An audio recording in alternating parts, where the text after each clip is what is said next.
Kumari News 360.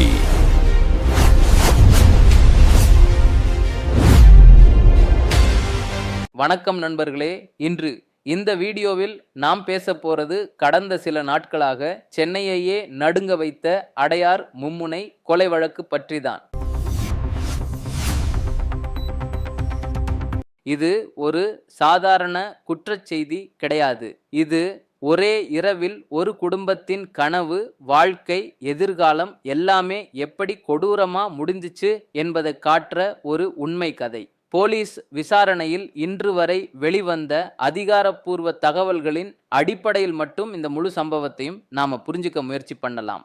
இந்த வழக்கில் உயிரிழந்தவர்கள் பீகார் மாநிலத்தைச் சேர்ந்த கௌரவ் குமார், வயது 24, அவருடைய மனைவி முனிதா குமாரி, வயது 20, மற்றும் அவர்களுடைய 2 வயது மகன் பிர்மணி குமார். பெரிய வசதி, பெரிய கனவு, அப்படி எதுவும் இல்லாத ஒரு குடும்பம். வேலை செய்து குடும்பத்தை பார்த்துக்கணும் அப்படிங்கிற ஒரே நோக்கத்தோட பீகார்ல இருந்து சென்னை வந்தவர்கள். சின்ன ரூம், வேலை இன்னும் நிலை பெறாத சூழல், புதிய நகரம். அந்த நிலையில தான் இந்த கொடூரம் நடந்திருக்கிறது. இந்த குடும்பத்தின் வாழ்க்கையில் அது கடைசி இரவு ஆக மாறும்னு யாருமே நினைக்கல. போலீஸ் விசாரணை சொல்லுறது படி கௌரவ் குமார் தரமணியில் உள்ள ஒரு கல்வி நிறுவனத்தில் காவலாளிகளா வேலை பார்த்த சில நபர்களோட பழக்கம் வைத்திருந்தாரு. அந்த இரவு அவங்களோட எல்லாரும் சேர்ந்து மது அருந்தி இருக்காங்க. மது அதோட சேர்ந்து வாக்குவாதம். ஆரம்பத்துல சாதாரண தகராறு மாதிரி இருந்தது. ஆனா சில நிமிடங்கள்ல அது முழுமையா கட்டுப்பாட்டை இழந்துச்சு. அந்த வாக்குவாதத்தின் உச்சக்கட்டத்தில் கௌரவ் குமாரை இரும்பு கம்பியால் கொடூரமா தாக்கியிருக்காங்க. ஒரு முறை இல்லை, தொடர்ச்சியா. ஒரு கட்டத்துல அவர் அசைவில்லாம போயிருக்காரு. அவர் உயிரிழந்தது உறுதியான பிறகும் அந்த கும்பல் என்ன செய்வதுன்னு யோசிச்சிருக்கிறது. உண்மையை ஒப்புக்கொள்ளல, குற்றத்தை மறைக்க முடிவு செய்திருக்காங்க. கௌரவ் குமாரின் உடலை ஒரு சாக்கு மூட்டையில போட்டு அடையார் இந்திரா நகர் முதல் அவென்யூ பகுதியில வீசி சென்றிருக்காங்க. ஜனவரி 26 அடையார் பகுதியில் பொதுமக்கள் ஒரு சாக்கு மூட்டையிலிருந்து ரத்தம் கசிவதை கவனிக்கிறாங்க. சந்தேகம். போலீஸுக்கு தகவல். போலீசார் வந்து மூட்டையை திறந்து பார்க்கிறாங்க.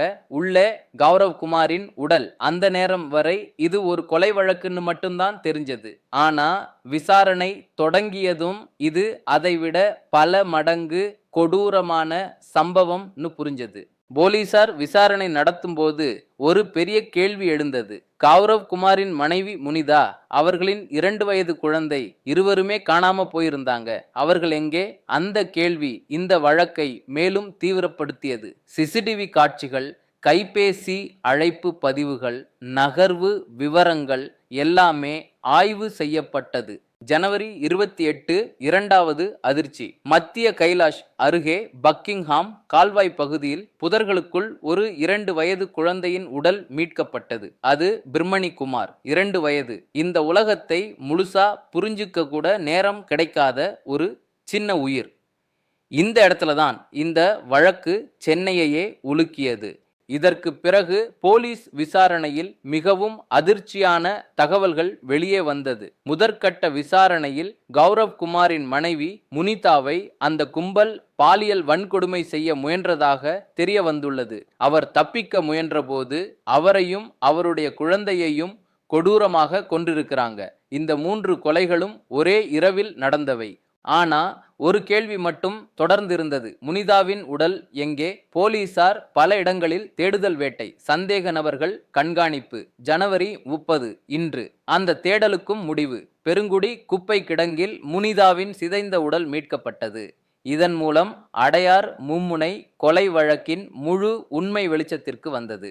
இந்த வழக்கில் மொத்தம் 5 பேர் கைது செய்யப்பட்டுள்ளனர். அவர்கள் அனைவரும் தரமணியில் உள்ள ஒரு கல்வி நிறுவனத்தில் காவலாளிகளாக வேலை பார்த்தவர்கள். சிசிடிவி காட்சிகள், தொழில்நுட்ப ஆதாரங்கள் அடிப்படையில் போலீசார் இவர்களை அடையாளம் கண்டு கைது செய்துள்ளனர். தற்போது அனைவரும் நீதிமன்ற காவலில். இது ஒரு கொலை வழக்கு மட்டும் கிடையாது.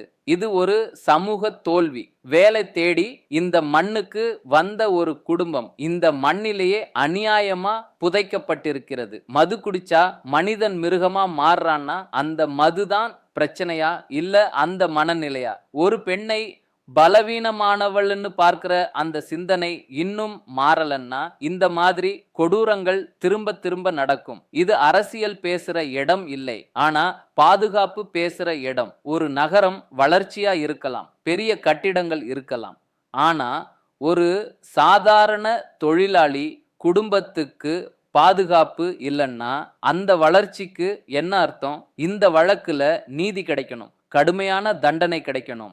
ஆனா அதோட சேர்த்து நாம ஒவ்வொருத்தரும் சின்ன சின்ன விஷயங்கள்ல மாற ஆரம்பிக்கணும். அப்பதான் இந்த மாதிரி கதைகள் செய்தியா இல்லாம எச்சரிக்கையா மாறும். நன்றி.